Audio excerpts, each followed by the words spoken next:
আসসালামু আলাইকুম। বিসমিল্লাহির রহমানির রহিম। শ্রম আইন নিয়ে আলোচনা করার জন্য আরো একটি পর্ব নিয়ে আপনাদের মাঝে উপস্থিত হলাম। আমি হুসাইন আহমেদ আকাশ, সাধারণ সম্পাদক, বাংলাদেশ প্রগতিশীল নির্মাণ শ্রমিক ফেডারেশন। আশা করি সকলেই ভালো আছেন। দেশ ও প্রবাসে সকল সেক্টরে সকল শ্রমিকদেরকে জানাই সংগ্রামী শুভেচ্ছা ও আন্তরিক অভিনন্দন। সংগ্রামী সাথী ও বন্ধুগণ, আজ আমরা আলোচনা করব শ্রম আইনের ধারা ৩৪২ নিয়ে। কতিপয় বিষয়ে গোপনীয়তা রক্ষা।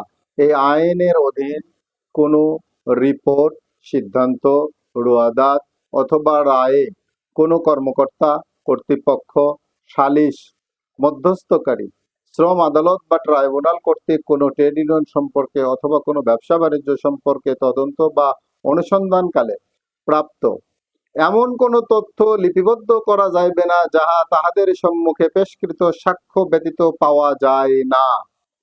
যদি সংশ্লিষ্ট ট্রেড ইউনিয়ন বা প্রতিষ্ঠান লিখিতভাবে উক্ত তথ্য গোপনীয় বলিয়া বিবেচনা করার জন্য অনুরোধ করে অথবা উক্তরূপ কোন ইউনিয়ন বা প্রতিষ্ঠান লিখিতভাবে উক্ত তথ্য গোপনীয় বলিয়া বিবেচনা করার জন্য অনুরোধ করে অথবা উক্তরূপ কোন কার্যধারার উক্তরূপ কোন তথ্য সংশ্লিষ্ট ট্রেড ইউনিয়নের অথবা প্রতিষ্ঠানের লিখিত সম্মতি ব্যতিরেকে প্রকাশ করা যাইবে না।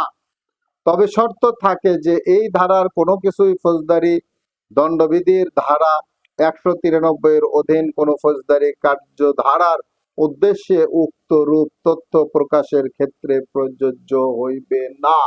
সংগ্রামী সাথী ও বন্ধুগণ, অত্যন্ত গুরুত্বপূর্ণ একটি বিষয় নিয়ে আজ আমরা আলোচনা করলাম। আশা করি সকলে বুঝতে পেরেছেন।